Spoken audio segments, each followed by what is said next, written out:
Hey, Shepard. You need something? I want to know more about the pilgrimage. When my people reach maturity, we leave our birth ships and seek acceptance with a new crew. It's necessary to maintain genetic diversity among the fleet. But no ship wants to accept someone who will be a burden on them. So, to prove our worth, we embark on a pilgrimage. We set out alone, leaving the flotilla and our families behind us. We only return once we have found something of value we can bring back to the fleet. This is presented as a gift to the captain of the respective ship we wish to join. If the gift is accepted, we are welcomed into the crew. Can a captain choose to reject the gift?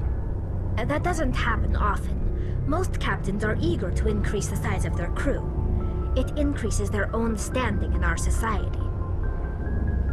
Even when the gift is not particularly valuable, the captain usually accepts it out of a sense of tradition. However, there is a stigma to presenting a substandard gift.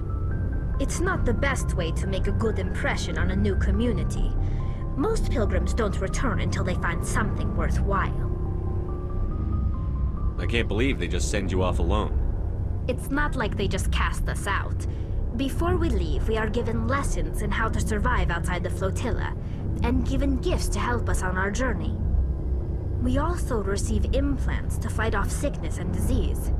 Generations of living in an isolated and highly controlled environment have left our immune systems weaker than most. By the time we leave the fleet, we are well equipped for the pilgrimage. This is a rite of passage for all Quarians. If it were dangerous, our numbers would suffer. Virtually every pilgrimage ends with a triumphant return and the ritual presentation of the gift to one of the fleet's captains. I want to talk about something else. Like what? I want to know more about the Geth. I doubt I can tell you anything you don't already know. It's been almost 3 centuries since they drove my people into exile. All I know is the story of their origins, what they were when we created them, and how they turned on us. Interesting. The Geth were originally created to serve as an automated manual labor force. Initially, their intelligence was as limited as any VI. Over time, we made small modifications to their programming to allow them to perform more varied and complex tasks, bringing them closer and closer to true AI status. How come the Council didn't step in and stop you?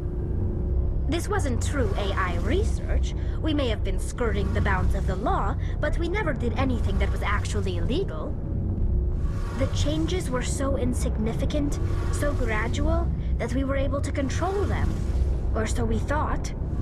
But one thing we underestimated was the power of the neural network. A million Geth thinking simultaneously created an inherently unstable matrix. So, the Geth share brain power? Many of the Geth's logic systems were designed to work in concert with other nearby Geth. Basically, the more of them you have in a group, the smarter they are. So there's some sort of group consciousness? No, nothing like that. They cannot share sensory data or information. Their programming cannot handle that much simultaneous input. Each Geth maintains an individual awareness and identity. The neural network only operates on a process-based level. It's basically the synthetic equivalent of a subconscious. But when they're in close proximity, they can coordinate low-level functional processes, freeing up more capacity for original or independent thought. That doesn't make any sense. I'm probably oversimplifying. The Geth are incredibly advanced and complex creations. All you need to know is that they get smarter when they gather in large numbers. As we built more and more Geth, their effective intelligence became more sophisticated, more abstract. One day, a Geth began to ask its Quarian overseer questions about the nature of its existence. Am I alive? Why am I here? What is my purpose? As you can imagine, this caused a near panic among my people. I don't see what's so bad about those questions. The Geth were created to engage in mundane, repetitive, or dangerous manual labor. That's fine for machines, but it won't satisfy a sentient being for long. The Geth were showing signs of rudimentary self-awareness and independent thought. If the Geth were intelligent, then we were essentially using them as slaves. It was inevitable the newly sentient Geth would rebel against their situation. We knew they would rise up against us, so we acted first. A general order went out across all Quarian-controlled systems to permanently deactivate all Geth. The Geth responded to this order violently. You can't blame them for fighting for their survival. We had no other choice. The Geth were already on the verge of revolution. By acting quickly, we had a chance to end the war before it began. The hope was that most of the Geth would still be little more than machines, incapable of organized resistance. But they had progressed much further than anyone anticipated. The war was long and bloody. Millions upon millions of Quarians died at their hands. In the end, we were forced to flee our own homeworld. We feared the Geth would pursue us, but they never came beyond the Veil. Now we drift through space, exile searching for a way to reclaim what was once ours. It's hard to feel sorry for you. Your ancestors tried to wipe out another species. We made a mistake when we created the Geth in the first place, but we did not make a mistake when we went to war against them. If we had not acted, they would have wiped us out. They're a synthetic life form. They have no use for organics. None. Why do you think they cut themselves off from the rest of the galaxy? Why do you think they've killed every organic being who's ever tried to contact them? They didn't kill Saren. What does that tell you? The Geth are not innocent victims in all this. They're the enemy. They want to destroy us. Not just the Quarians. All organic life. That's why they've joined up with Saren. And that's why we have to stop him. I should go. See you later.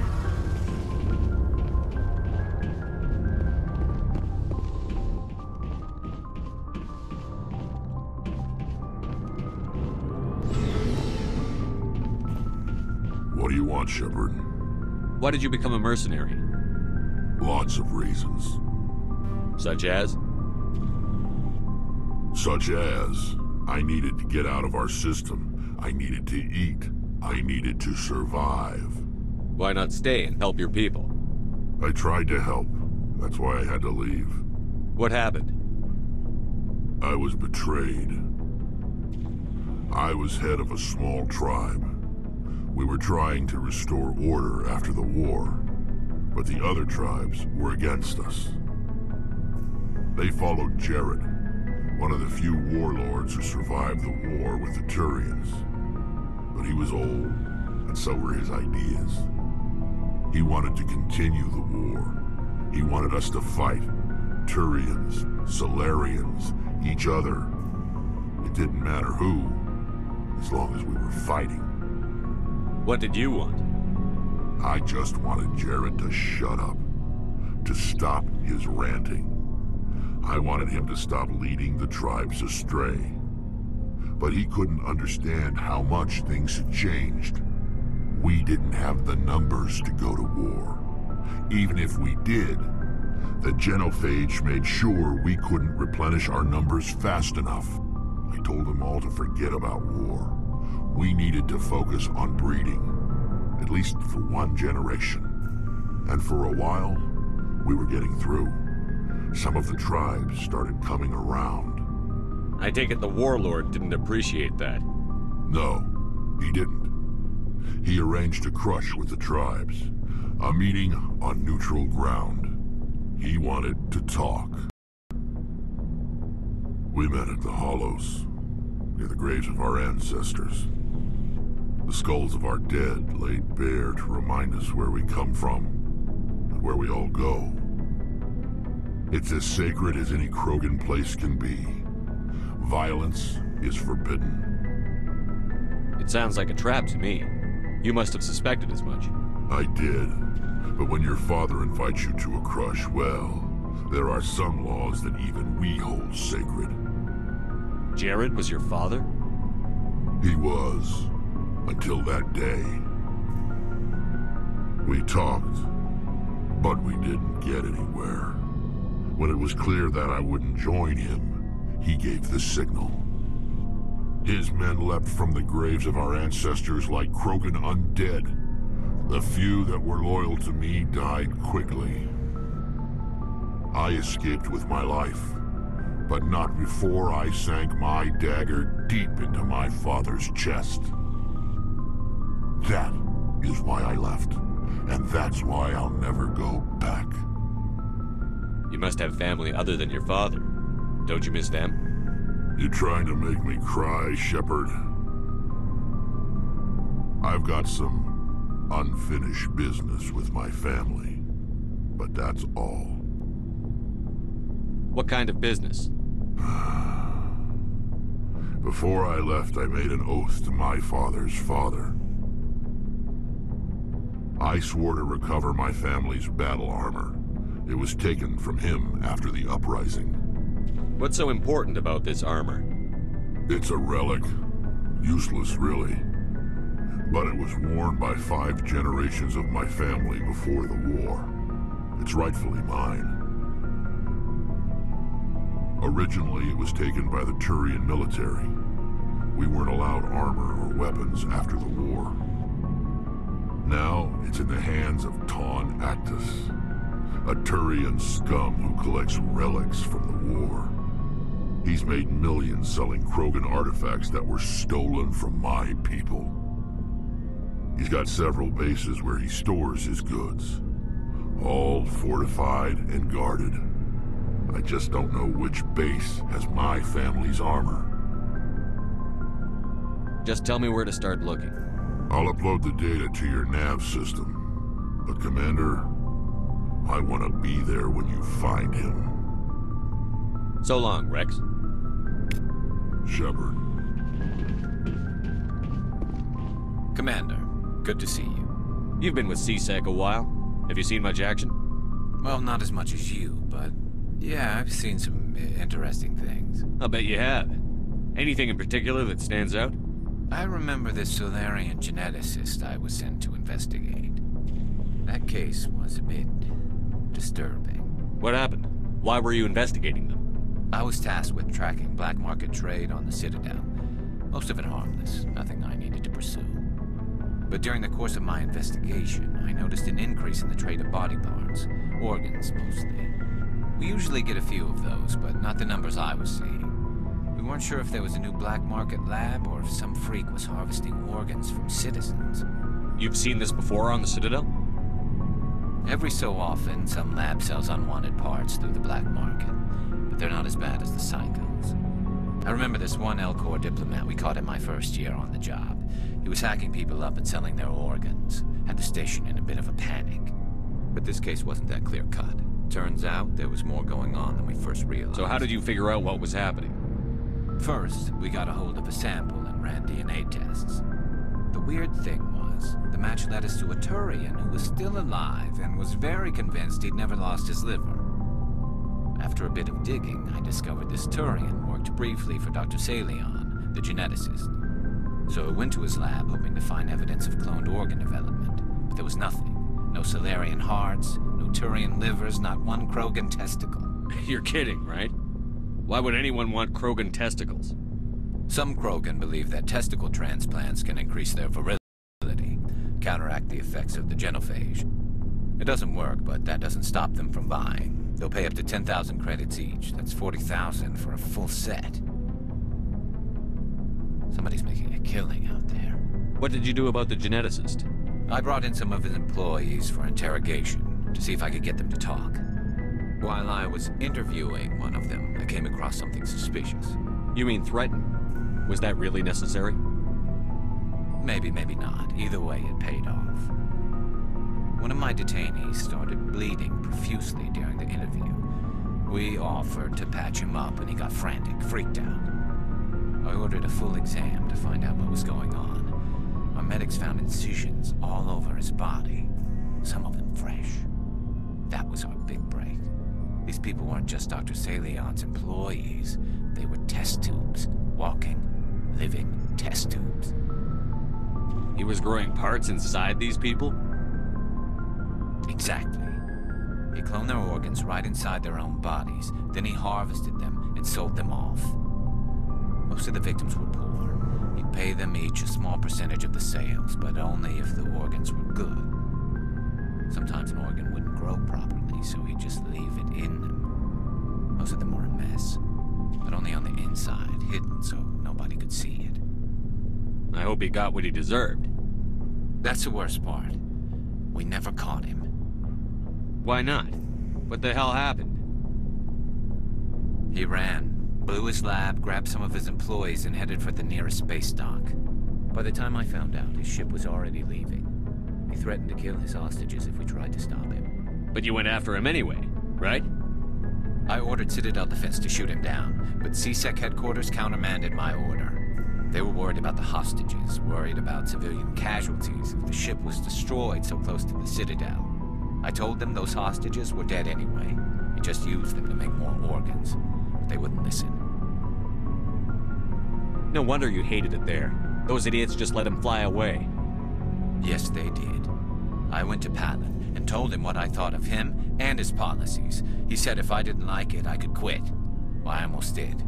All they had to do was disable that ship, stop him from running. Maybe the hostages die, maybe they don't, but at least we stopped the bastard responsible for it all.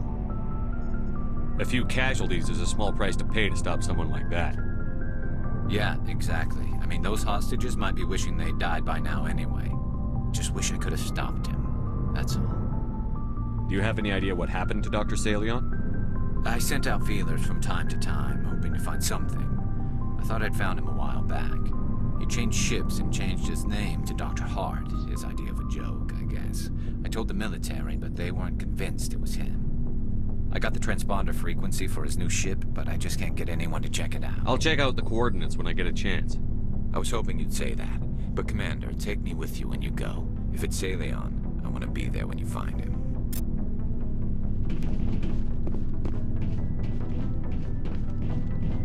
Oh, before I go, you said you're serving with Commander Shepard now?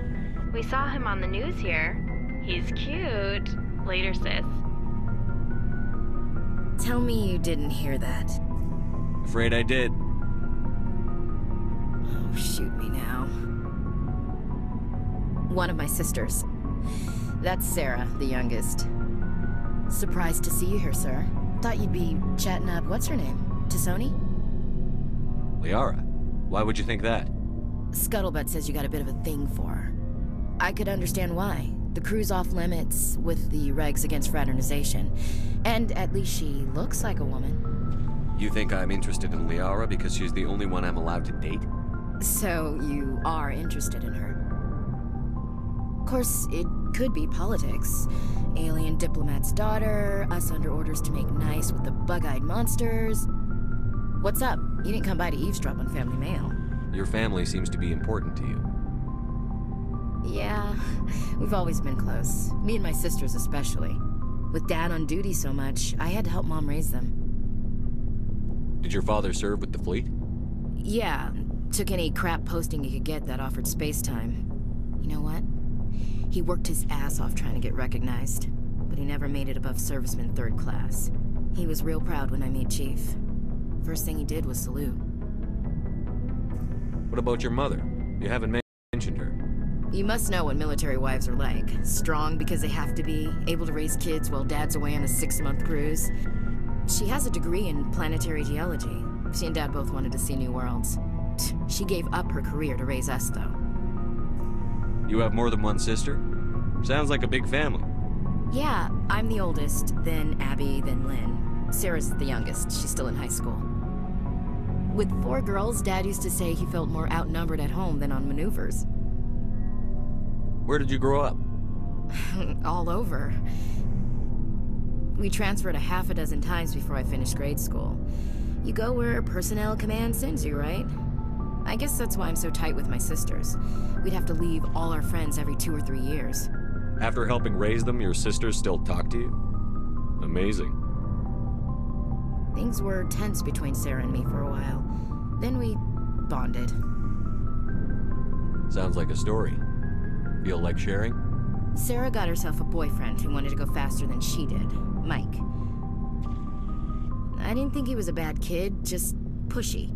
Lynn would send me these worried vid mails, and I'd tell her to relax. Where were you when this was going on? I was on active duty. Sarah's graduating high school this year. This was only a couple of years back. They were on Amaterasu. At the time, I was assigned to Chernobog. Same cluster, but a dozen LY away. Close enough to talk regularly, too far to make it back in an emergency. I couldn't afford a fast packet flight. If he really liked her, he wouldn't be pushy. Yeah, of course. If he didn't ask at all, I'd wonder if he thought Sarah was ugly. Damned if you do, damned if you don't. Mike thought they'd go for a romantic walk in the woods, because he figured it was past time they did the deed. She levered Mike face first into a tree and left. Didn't have a scratch on her. Good thing Mom and Dad had us all learn some kind of self-defense. I took emergency leave and walked Sarah to school for a few days. Why didn't you tell the police? She said it wouldn't solve the real problem, and she and Mike would both become household names. It was a small colony. I said it was her call to make, that we should let her do it her way. Mom was pretty pissed about that. You said all of your sisters learned self-defense? Lynn did pistol practice, but didn't like it. She's kind of nervous. Sarah took Aikido. Abby decided to learn the sword. She always was a little weird. Likes big skirts and tops you have to tie her into. They do great things to her figure, though. So, what did you learn? One of Dad's friends taught me Marine hand-to-hand. You traveled all the way home to walk your sister to school. It was only a dozen light years, like a day's cruise. It's not like I was going to Earth or something. My last day out, Mike was waiting for us. Sarah had told her friends, so everyone at school knew what he did. He wasn't happy. I wanted to snap him in half, but Sarah gave me this look, this let me handle it, I need to do this alone look. She kept her cool, God bless her, as he screamed in her face. She just let him vent. Then he tried to punch her. I swear, she just flowed around him. Next thing I knew, he's face down on the sidewalk, and there's blood everywhere. She cracked him in the face. Good. When he swung, she wasn't there anymore, and he fell. She helped him stop the bleeding and had me call an ambulance. She told the paramedics he fell. Before they took him to the hospital, Mike touched Sarah's arm. I thought he was gonna end up on the ground again. But he hung his head, whispered, "I'm sorry," and started crying. And she hugged him. The Williams women are a decisive bunch, Commander. We do things when we're ready. Not before, not after. Your sister's something else. But you didn't mention your father at all. Was he on deployment? Dad always wanted to serve in space, but he wanted us to have real ground under our feet. He'd say, space is beautiful, but you can't raise a family there. I cannot rest from travel. I will drink life to the lees. All times I have enjoyed greatly, have suffered greatly, both with those that loved me and alone. For always roaming with a hungry heart, much have I seen and known, cities of men and manners, climates, councils, governments. I never thought I'd hear you reciting poetry. Just because I can drill you between the eyes at 100 meters doesn't mean I can't like sensitive stuff. Just don't spread it around. Ulysses was my dad's favorite poem. Every time he shipped out, he recorded me reading it. He had a dozen versions when he retired. Does he still like it? I sure hope so. I read it to his grave every time I go home. Dad passed on a few years back. He's probably still watching, though. So behave. You mean from wherever we go after death? Dead on, Skipper. He's with God now. That's not a problem with you, is it? That I believe in God? You know that old saw, there's never an atheist in a foxhole? I've been in a lot of foxholes. Yeah, I guess you have. I've met a few people who were really weirded out by my faith. Because I work in space, I can't believe in a higher power? Jeez. Hello, have you people looked out the window? How can you look at this galaxy and not believe in something? I should get back to my duties. Didn't mean to take up so much of your time. We'll talk later, Williams. Looking forward to it, Skipper.